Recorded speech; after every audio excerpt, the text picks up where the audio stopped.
Welcome, everyone. Thank you for joining us for this fireside chat with Lee Lawrence to talk about his book, The Louder I Sing.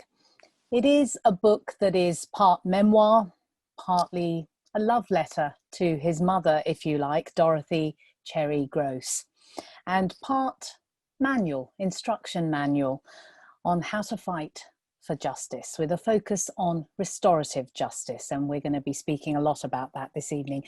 Lee Lawrence, you are now many things. You do an awful lot. You are a social entrepreneur, and you founded in 2016 the Cherry Groce Foundation, which exists to enhance the well-being of individuals with a physical or mental impairment. But throughout your life, you've done some pretty interesting things. I want to start though by asking you to take us back to when you were just 11 years old, and the date is September the 28th, 1985. Tell us what happened. Okay, so it was my second week in secondary school, and it would have been like any other weekend for us, where we would have been up late on Friday night watching late night TV, and we would have fallen asleep in my mum's room. Myself, my mum, my dad, and my sister Sharon fell asleep in the same room. So it was 7 a.m.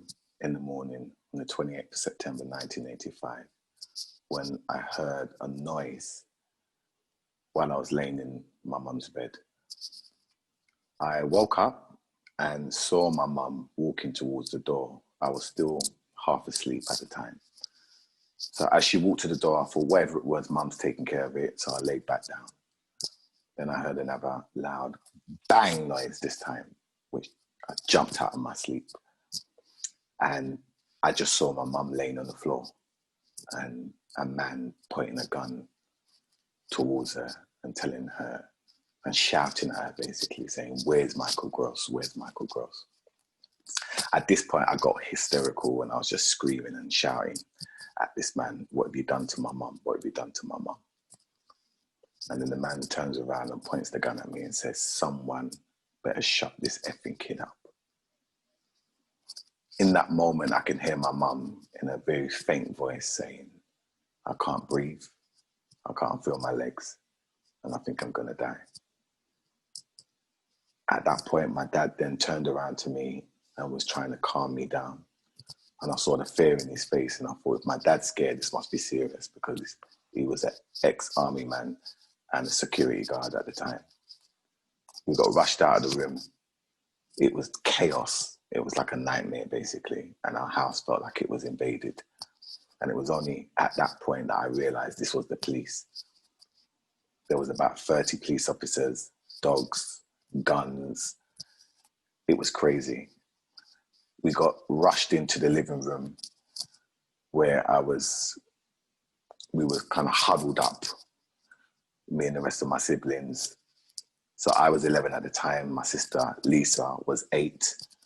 My sister Sharon was 13. My sister Juliet was 21 at the time and 6 months pregnant. So we was just all sobbing, basically, in a melody. The ambulance then turned up, put my mum into the ambulance, sorry. And we was at the window looking out to see if she was all right. And she just managed to rustle up a little wave and a smile to try and reassure us that she was all right when we knew that she wasn't. So we was in the house now with these 2 police liaisons, two females, and they were trying to console us because we were just crying. And although we needed to be comforted in that time, where it was coming from, we couldn't trust. So I just remember being in conflict with that at the time. The next thing I know, because the only way we were getting updates was through the TV, because we kept asking the officers, "What's happened? Is my mum going to be all right?" So on and so forth, and they couldn't answer us. So we kept watching the TV to get updates, and they mentioned that my mum had passed. So I ran into the kitchen, grabbed a knife, tried to commit suicide, and one of the police liaison women grabbed the knife from me, and luckily it didn't penetrate my skin. Because it wasn't true that your mother had died. It wasn't true, but that was the thing that was the catalyst, because the community heard that too, and then started to march down to Brixton police station to demand answers. They weren't getting any answers. That turned into frustration, that turned into anger, and before you know it, we have the 1985 Brixton riots, which I call an uprising. Lee, before this happened, when you were much younger, you wanted to be a police officer, didn't you? That's right. If you ask me at about 7, 8, 9, 10, what you want to be when you grow up, I would have said a police officer. I was into all the cop programs that was on at the time: Chips, Starsky and Hutch, Cadney and Lacey, The Professionals. I used to role play all the time in the house. And I wanted to be that hero, that guy who gets the bad guys and keeps the street safe. So at that time, I had a real aspiration to be a police officer until that incident happened. The book is a really well-structured story of what happens before and after. So before the police shot your mother and after. Let's stick with the before, because I introduced you and the book as a love letter to your mother, and the title of it is very much a manifestation of a celebration of her. Describe for us what kind of woman she was. I mean, music was absolutely at the heart of your family life, wasn't it? Absolutely. So first of all, my mum was and still is my greatest inspiration and my hero. And she was the definition of a strong Black woman. I refer to her as a lioness that was always looking out for her cubs. She had a real soft heart, was always willing to help out, to give, even when she didn't even have. So I saw my mum plenty of times do without just to make sure that we could get food in our tummies. And sometimes I saw she didn't even eat. So, but she really loved music. My mum was a free-spirited person. She loves to socialize. She loved to go out. And so it was sad when that happened, because she was so independent as well as a person. So to see her, ended up being confined to a wheelchair as a result of that incident was really sad. And she couldn't be that person that she was anymore. But yeah, that's how I saw my mum. That she was well known in our community as well. So at times I'd go shopping with my mum to Brixton, and everyone would know her, and we'd be speaking. Oh, hi Cherry, how you doing? How's the children? And you'd be stopping every 2 minutes speaking to people. So very sociable person. When she died in 2011, she was 63 years old, and she died of kidney failure. Your journey to try and seek justice obviously was happening long before that, but the catalyst was when the pathologist couldn't identify what had actually killed her. Will you just tell us that story? Because that was really the beginning, wasn't it, of you wanting to make sure that somebody was culpable for this, that there was somebody who was going to be held to account for what had happened to your mother. That's right. There was a criminal trial after my mum was shot by Douglas Lovelock, and 2 years later, which was in 1987. And he was acquitted, basically. And I remember seeing that on the news and running into the kitchen and saying to my mum, "Mum, have you seen the news? Like, how do you feel?" And she said, "Lee, the police are a force and we can't beat the force." And there was a sense of acceptance that this is what happens to us and there's nothing we can do about it.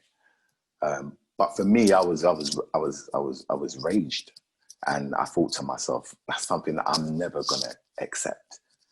And that was a turning point in my life. So I felt like that was the time in my life where I became rebellious against the system, you know, whether it was school or the police or any kind of authority. I remember very clearly becoming, you know, anti-system, so to speak. So in my heart, it was something I never accepted. And I thought that one day I'd probably revenge what happened to my mum. So, and I'll be honest, I had some real negative thoughts around that.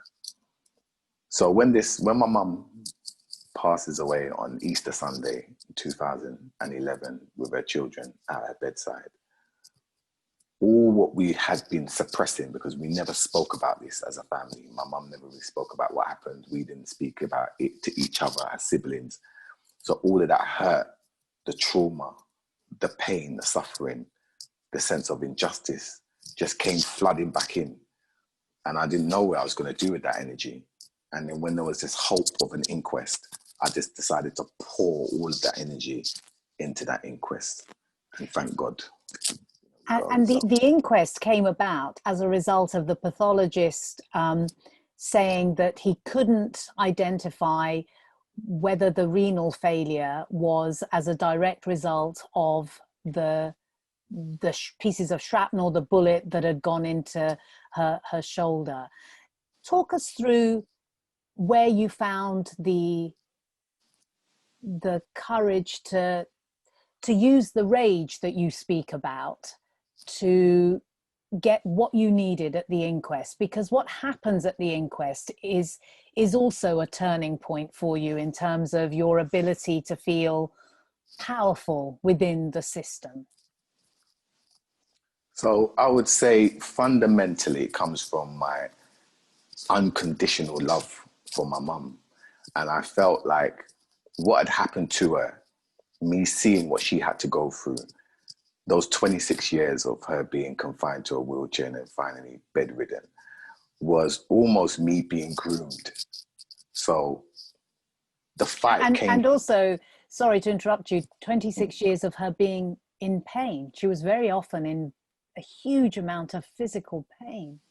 Absolutely. And was in and out of hospital all the time.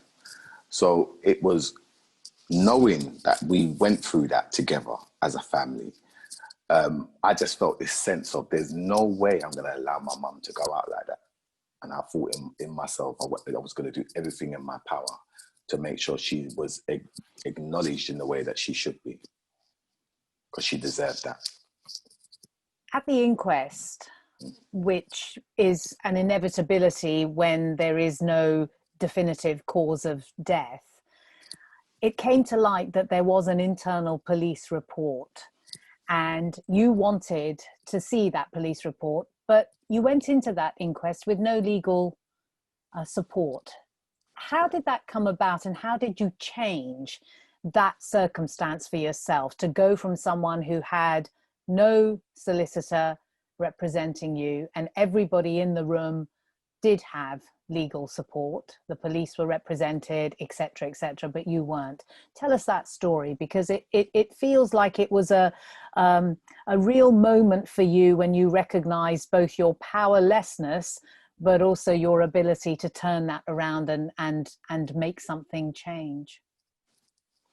Well, there's that saying, you know, when your back's against the wall, you come out fighting. And I felt like I had nothing to lose because they'd robbed me of something that was so precious to me, which was my mum.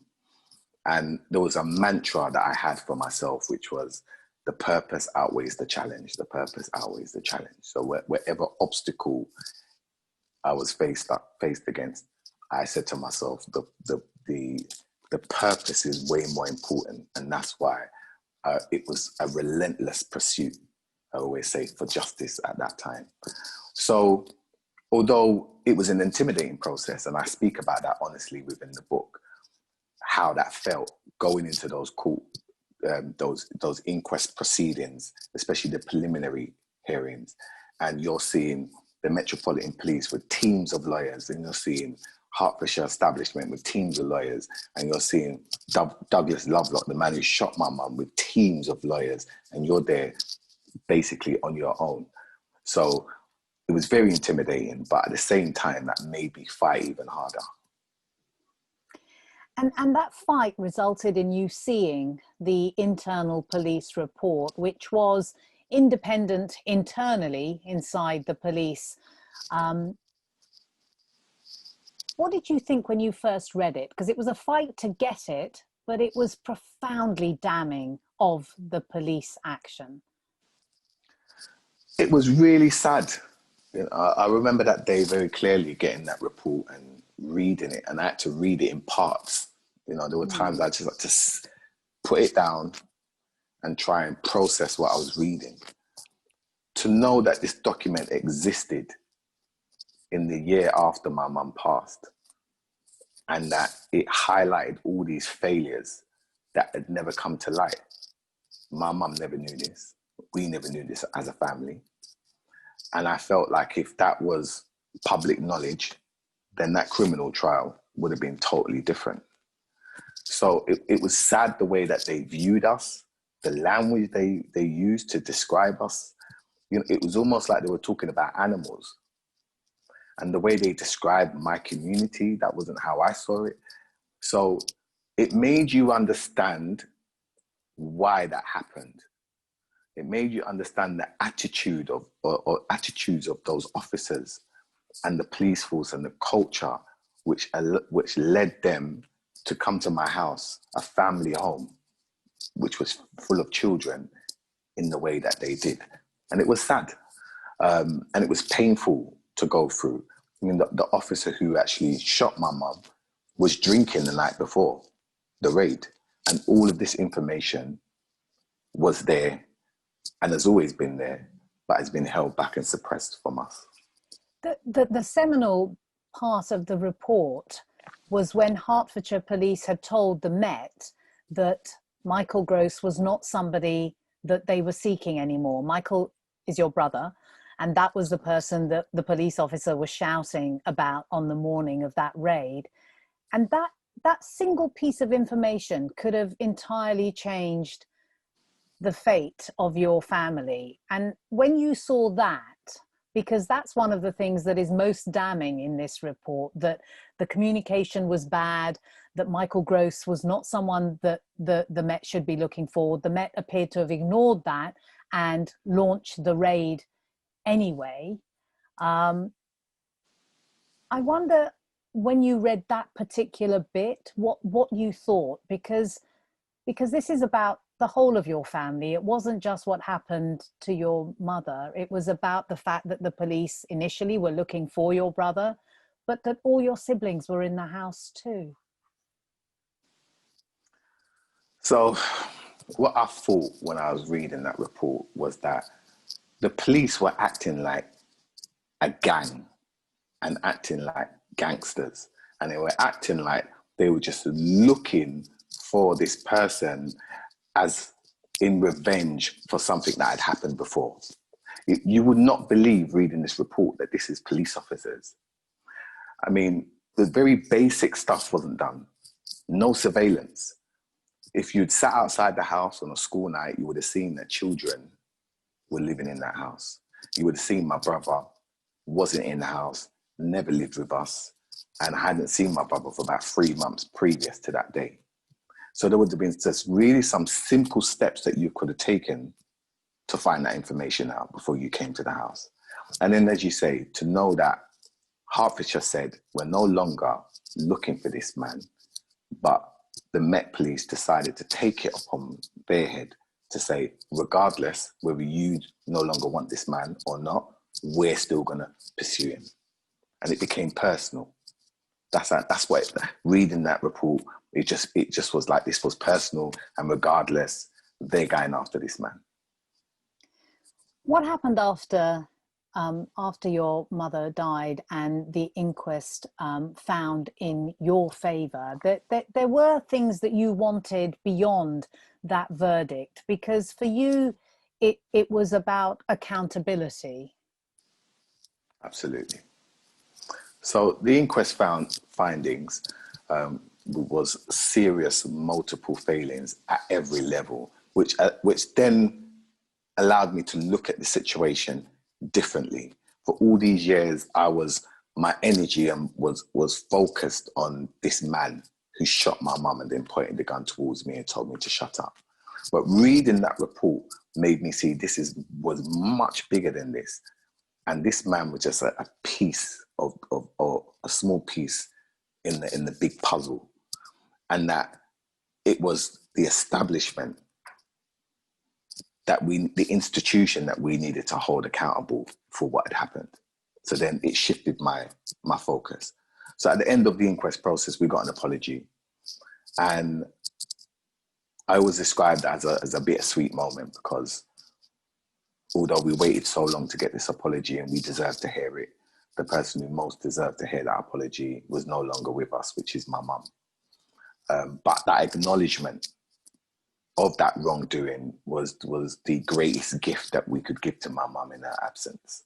So it was still an achievement. But you didn't just step on our toes. You know, you came into our house, you shot my mum in front of her children and traumatized us. And as a result of that, that had a huge impact on our lives. You literally ruined our childhood. And I'm saying you need to be accountable for those actions. And they decided that they were going to fight us, basically. So we spent another 2 years battling before we ended up in the High Court. And tell us what happened there. What was the outcome? Because your mother had received compensation, not a huge amount, and it wasn't enough for her to live comfortably throughout her life. I think it was it about £500,000? And that you had to fight for. But after the inquest, what was it that the Met Police were fighting you over? So I just want to touch on the compensation. So that came 9 years after my mum was shot. So she was living on the poverty line for 9 years while she was in that wheelchair. They paid out on the basis that they calculated how much my mum's care would cost if she lived for 10 years.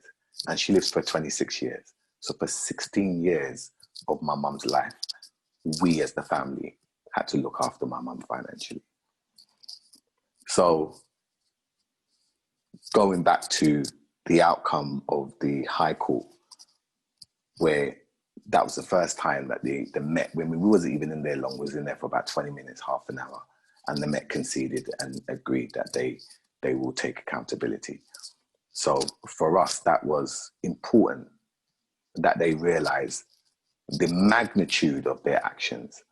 So therefore, the High Court judge at that time then said, we should go into mediation to see if we could work this out between us. And if not, then we'll have to go back to the High Court. And the mediation was really the what underpins that mediation is the notion of restorative justice. And just explain to us what you understand by that term and why that felt to you like that would have been, that's a good step and a good direction to go in. So our lawyers, Bat Murphy, fantastic, and I don't think we would never have got that result without them. Was really good at managing our expectations throughout the whole process. So we knew there was never ever going to be another criminal trial. No one would be held accountable in terms of going to prison for what happened to my mum. So therefore, this was all about, one, some accountability for the damage that's been caused. And this restorative justice notion, I knew nothing about. So I knew nothing about mediation and nothing about restorative justice. So they walked us through the process. So at that time, my lawyer said to me, Lee, have you heard about restorative justice? And I said, no. And I said, what's that? He said, it's something, is there anything that maybe as a result of what happened to your mum, you might want to see put in place? And I said to him, I never thought that was even an option. I kind of gave up at that point in any idea of sitting down and thinking about, what we could do to change things, because I never thought that would be something that was even possible. So I said, okay, I'll go away and think about it. So we went away and came up with a few ideas about what that could look like. And within the mediation process, I remember having a conversation with my lawyer saying, in mediation, we should try and stick to what would stand in court if we have to go back to court. And I just remember saying, if the damage that's been caused is the length of this table that we were sitting around at the time, I want to talk about the length of the table. I don't see why we should only talk about a quarter of it, only because that's the part that would stand up in court. And at that point, he said, Lee, I don't think I'm going to be able to communicate your story in the way that you can. So maybe you should speak at mediation. And I went through this moment of thinking, okay, am I being set up here? You know, is he saying this because he wants me to see that, you know, you think this is that easy, do it yourself? Or did he really have the confidence in me to be able to get across the impact and the damage that was caused as a result of my mum being shot that day? So I decided not to think about it anymore because it didn't make a difference. Lee, you're going to be speaking. And it was the very next day I was going to be talking and I had no idea of what I was going to do. And then it just came to me like an epiphany moment where I said, I'm going to use images, pictures to describe exactly what we went through, who my mum was, what life was like before this incident, what happened on that day, first account, and then the impact as a result of that on our lives. And that's what I decided to do within mediation. And that was the first time that we had any kind of personal, human, heart-to-heart reaction to what had happened and what we had gone through. I'm reminded about a section of the book, just hearing you talk about that was the first time you had some human interaction, because you got into some trouble and were placed in a cell for, you hadn't done anything wrong, but the police just picked you up and you were put into a cell. Tell us what happened. You were 14 years old, because I'm just remembering about that particular moment in the book where a police officer recognizes your face, your name, remembers you. So just tell us what happened. So I got put in a cell, and then I was in there for a little while, and the officer comes over and opens the flap and says, Mr. Lawrence? I said, yep. Jumped up and he said, your mum was Cherry Groce, right? And I said, yeah. And I kind of leaned in, maybe expecting him to say, I don't know, something, maybe, you know, sorry about what happened. And then he just turned around and said, it's a pity she didn't die. And he just closed the flap. And I just remember bouncing off the cells that day because of what he said. I mean, I was left in that cell for hours. By the time I got out, he was gone. But I just thought, to add insult to injury, you're going to turn around and say, it's a pity that my mum didn't die. You know, this was an innocent woman who done nothing wrong. The reason I bring that story up is that when you're sitting across a table with the Metropolitan Police and senior officers inside the police with a view to trying to find a way of speaking with them about justice, you're informed by not just that experience, but many other experiences of growing up in London as a young Black man. I'm just trying to get a sense of what's going through your mind at this moment. You know, you've won a considerable victory with the verdict of the inquest. You've got an apology from the Met Police, and now you're discussing the possibility of what they can do for you. I just remember going in there with a strong intention, and that was to try and get you to understand what happened to us. So that was my first real objective. I mean, the last thing I said within that meeting, I showed them a series of pictures, spoke about who my mum was, because I said, she's known as this woman who was shot by the police, but she was much more than that to us. So I thought it was important for you to understand she was a person. And we went through the whole spectrum, and I ended with a picture of my daughter, Harmony, who 2 weeks before we ended up in mediation, she was going to school, and she had a book in her hand, and it just had police on it. And I called her back and I said, Harmony, what's that book you're reading? And she said, Dad, I've read about the fire service and the ambulance service. And now I'm reading about the police. And I froze and I thought, that's going to be telling you all the great things that the police do. And yes, we know they do some of that good work, but we have a personal story that's going to counteract what she's, and conflict what she's reading. Like, how do I tell her that with balance one day? And I left them with this. I said, how I tell her that story is how, depending on how we resolve this today. And it was only in that moment that Neil Basu got up, who was representing the Met. He was standing in for the commissioner on that day. And he just said, my lawyers ain't gonna like what I'm gonna say right now, but I would hate for my mum to go through what your mum went through. And that was the moment, because he was able to connect to his own mother and how that would feel. In that moment, we were two sons, and he was able to empathize with where I was coming from. And it was only after that moment we were able to have some meaningful conversations about what we could put in place tangibly to make sure that lessons are learned, to make sure those lessons are applied, and to try and prevent something like this happening ever again to any other family. And what was put in place, Lee? Tell us what you managed to negotiate with the police. So we wanted a memorial, a permanent memorial, put in place, erected in Windrush Square, to acknowledge my mum, her memory and her legacy, as well as the people who rose up from the community, who we still feel very indebted to, because if they didn't, my mum wouldn't be remembered in the same way today. And it took a lot of courage to do that. And we are planning to have an education program around that, so that young people can learn and understand about this important part of our history, which is in the process. It should have been going up on the 28th of September, but there's a delay, and we're hoping that it will be erected in October.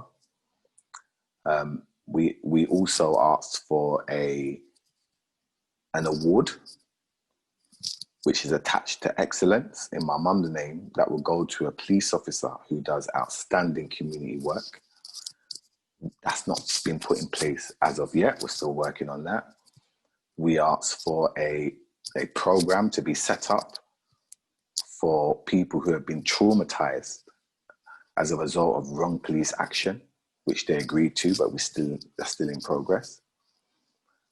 And we asked them to support the works of the foundation, which they've started some of that work through the memorial, and we have to see how that goes.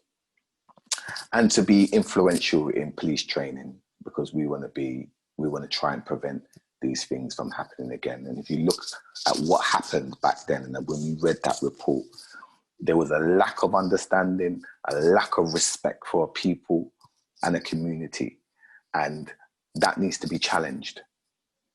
The work that you have already done is a testament both to your character and your love for your mother. But I wonder if you will just reflect for us on your experiences as a voluntary advisor inside the Met, because you have had first-hand experience of what you would expect to have changed. And I wonder if you can see that this is a police force that has changed.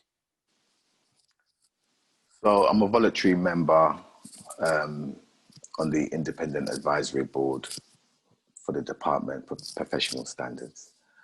And I decided to sit on that board because I wanted to see if I could make a difference. And I felt it was important to have a voice from the community who's been on the other side, and to see how we could shape things for a better future. I'm not convinced at the moment. I haven't seen any real tangible outcome so far. So I've decided to give it a little bit longer to see what happens. But at this stage, I haven't got any real positive feedback to give. And I'm hoping that one day I will be able to do that, but we're not in that space yet. Lee, thank you so much. We've got lots of questions coming through. So the first one has, I think, already been responded to. It was about compensation. So this is a question that I think came out as a result of me asking you the question about what happened to you inside the jail. Is this sort of behavior an indication of the presence of neo-fascist groups within the police force? What do you think, Lee? Well, I wouldn't be surprised. And I just think there was a culture, and still there's a culture within the police force, which makes people think that this kind of outlook and behavior is acceptable. And that's what needs to be challenged. And I don't think the Met do enough to root out what they would call their bad apples. So there needs to be more severe punishment for that type of action. And also their complaints procedure, you know, it's so long-winded and off-putting for people, and there's not enough results, positive results that come out of that. So all of that needs to be re-looked at, revisited, restructured, so that therefore, when there is this type of behavior, as a community, we just want to see that there's accountability for actions. And at the moment, we're not seeing that. There's another question just off the back of that, whether you think, in the context of what you've just been saying, I mean, do you think that this nightmare could happen to another family today? You've said several times that you don't want to see this kind of thing happen to anyone again, but I just wonder whether you think that it's still possible that those sorts of mistakes can occur again. Well, with the likes of George Floyd, Breonna Taylor, and I know we're going to say that that's in America, but there are examples I can give you of stories over here too. So that shows that it could happen today. We haven't done enough to say, or to feel confident. Not enough's been done for us to feel confident that that will never happen. And that's for me, that's what I want to challenge. And that's why I feel there's so much work to do. And I would like to try and accomplish that in my lifetime. So just had a question from Jack. How did you and your siblings deal with the aftermath, psychologically, mentally? Did you receive counselling? None at all. 2 weeks later, sent back to school. No one asked you any questions, no one in authority. There was no intervention whatsoever. So we just had to live with that trauma. At times it manifested itself in anger, in violence, drug abuse, alcohol abuse. And at times we weren't really nice to each other either, because none of us really could empathize with each other because we're all going through it. So that had a huge impact on us, and it robbed our childhood, basically. You know, what's so interesting to me listening to you, Lee, is how candid you are and how open and honest you are in talking about this. I wonder where that comes from, because you said that the family didn't speak about it when your mother was alive. Nobody discussed it, and that her death was a sort of release for you all to reflect on it and think about it differently. But where does your openness and honesty come from, do you think? I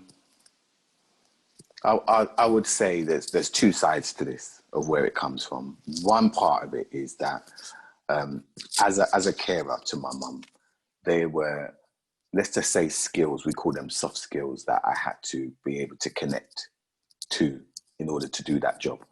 So being able to listen, being able to empathize, being able to be patient. So all of these skills I had to learn whilst trying to be a carer to my mum, to do the best job that I could. That as a child. As a child. You had to learn that as a child. Let's right. go to some more questions. This is a question from Tom Pork. He's a trustee of a charity mentoring young men in prison, and they operate in 5 institutions, including Brixton. The proportion of BAME prisoners remains way out of line, he says. How do we address the police's absurd assumptions about the BAME community?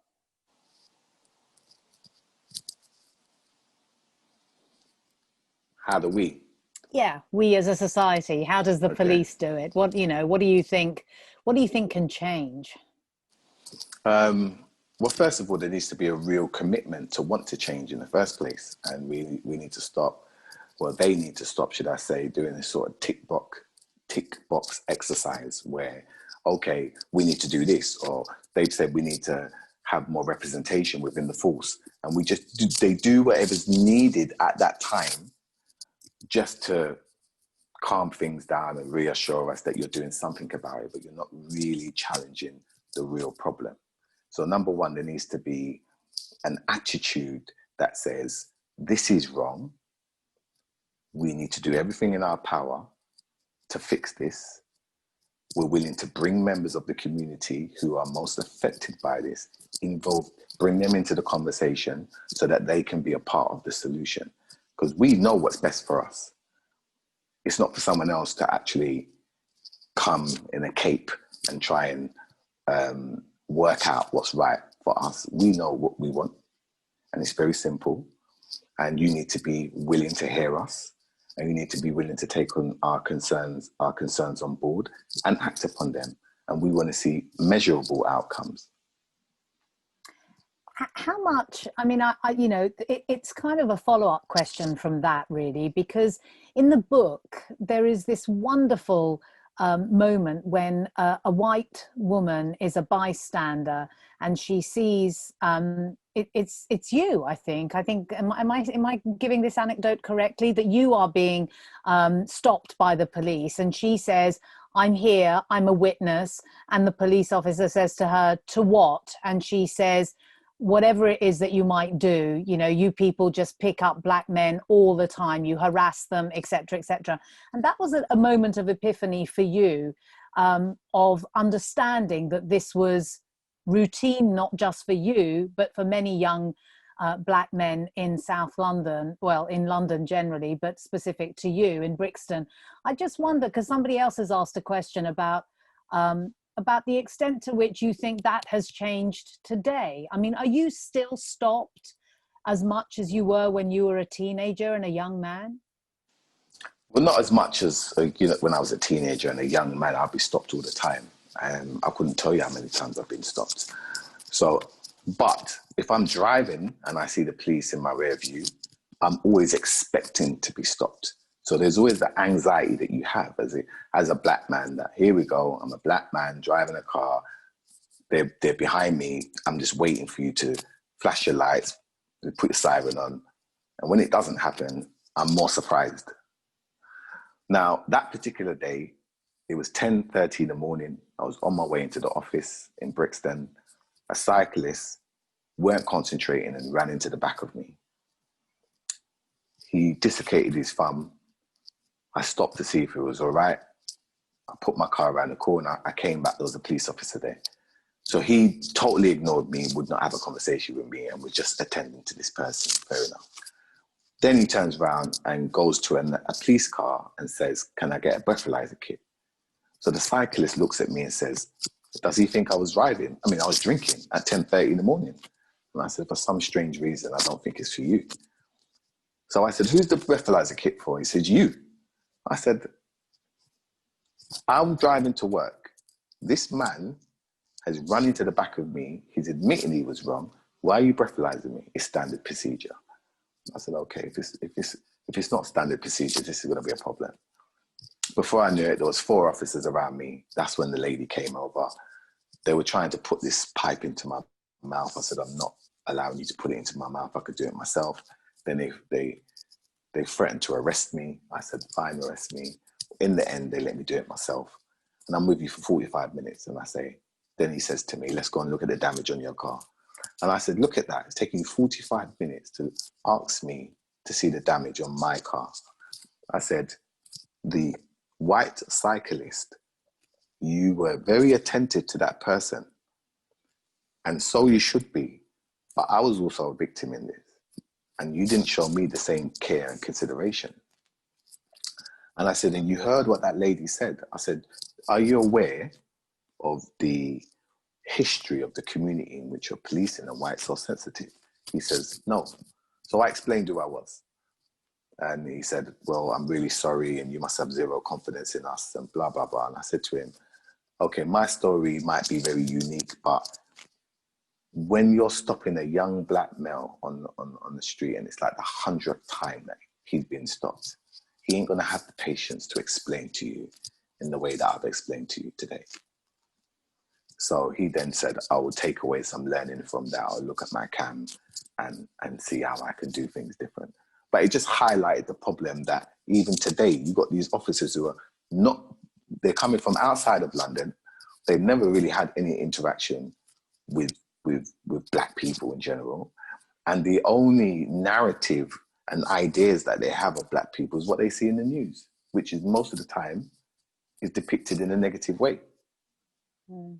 Let's have another question. This one's from Scott. How can we get more black men on independent police advisory groups? How do we get more black men on there? Yeah. I mean, I don't even think the challenge is about how do we get more black men on those advisory boards. It's more, how do we make them work for us? Because we could have as many black men on those boards as we want. If we're not heard, if our voice is not heard, and they don't act upon some of the suggestions that we make, then it makes no difference. Again, it's another tick box exercise. I don't care whether there's half and half or whether there's more whites on that board than there are blacks. What I am saying is we want to see things change, and we want things to be fair, and we need things to be different. And we're not seeing that at the moment. So that's the main thing. The board needs to be set up in a way where you're not being reactive, you're being proactive, and you're taking on people's concerns and are willing to implement those concerns. So I don't see it as just populating it with more black people. I see it as you have to be willing to hear what we've got to say as well, or it's a waste of everyone's time. There's another question about, you mentioned the memorial. Can't quite find it. Oh yes, Jack, I think it's the same person who was asking about the counselling for your siblings and you. When's the unveiling of the memorial going to be in Windrush Square? Is there a date for that yet, Lee? There isn't a date at the moment because there's been a delay due to COVID. So at the moment, they're predicting it could be a 7-week delay. So we're looking at hopefully by the end of October, but the worst case scenario would be the beginning of November. But we'll be able to update people as the time goes on. There's another question. I mean, lots of people who've asked questions, Lee, have said how much they admire your tenacity and how amazing your book is, of the people who started reading it. This one is from Naime Bajan. I hope I've pronounced your name right. Did the book help with coming to terms with what happened to you and your family? Was it part of therapy for you, I guess? It was very therapeutic for me. Difficult at the same time, having to relive all of these things that we went through. So at times it was like an emotional roller coaster, and it was draining. You know, after each session, sometimes I just wanted to go home and lay down. And just talking about therapy, when I was in my late 20s, I decided to go and see a therapist. And that was because there were some cycles that were happening in my life that I wanted to challenge. And it was only once I'd done that I realized how much of my sort of adult scars then were contributed by my childhood traumas. So it was at that point that I started to link things, and that's probably some of what you pick up of why I'm able to talk about the story in the way that I do now, because I have challenged that, and I'm continuously looking at how self-development and what I need to do. So I wouldn't even say that I'm fully over or healed from what happened, but I would say that I'm definitely on that journey. Time for another couple of questions. This is from Angela Kelson. Do you feel that in cases of violence, the relationship between the professionals, i.e. the liaison officers that you were speaking about earlier, who are supposed to be helping the victims, is potentially a conflict of interest because of the consistent cases of injustice amongst Black people? Do we need acknowledgement that the current system of support is ineffective? We do need the acknowledgement that it's ineffective, and it feels like the system is broken basically, and it needs to be fixed. How we fix it, I'm not going to say to you I've got all the answers for that, but it does start with self. I think we all have a part to play in putting the pressure on to make sure that certain things are in place, and there needs to be a genuine willingness to do so, and it needs to be victim focused too. This is a question about what reimagining justice looks like for you. Reimagining justice for me. So I say that we never received justice in a conventional way. So I said no one went to prison nobody was even punished. No one even lost their job. So for us, we had to think outside the box, and we achieved justice through restorative justice. So with all what we went through, whether it was getting legal aid and doing a petition and getting over 100,000 people to sign and then delivering that to 10 Downing Street for that decision to be overturned, whether it was fighting for the disclosure of that document, that internal investigation, whether it was fighting for the acknowledgement and the apology and some accountability, they were all things that they would never have happened if we didn't force them to do so. They didn't do it willingly. So we've had to settle with restorative justice.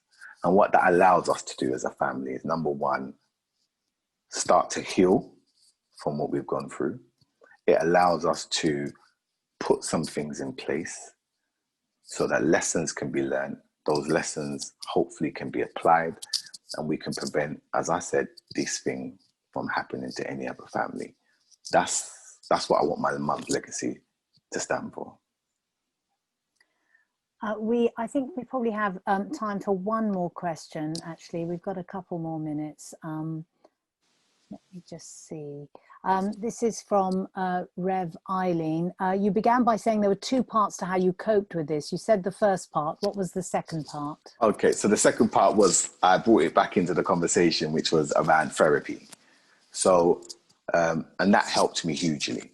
So it is something that I recommend highly, that, if you are at the receiving end of trauma, then it's important to get that addressed, because, it can manifest itself in so many different ways. And I feel even today, when we look at today's society, there's a lot of young people who have witnessed trauma, whether it's domestic violence, whether they've witnessed a violent act, they might have seen a friend being attacked or killed, whatever it is. When that trauma is not addressed and not healed, then that person can become a perpetrator. And there were times in my life where I could have ended up in prison, and I would have been seen as a convicted criminal at some points in my life. And there would have been no real understanding around why. Why is this person the way that they are today? And they would never join those dots and have any understanding or empathy for me, for the fact that the first time I ever witnessed a violent act was when the police burst into my house and shot my mum in front of me. Lee Lawrence, I don't think there's a single person who has been listening to you tonight who will not have just the utmost admiration for your clarity of thought, your tenacity, your persistence, your absolute love for your mother. And it is such a tragedy that she is not here. She would have been so proud of you. I am absolutely certain of that.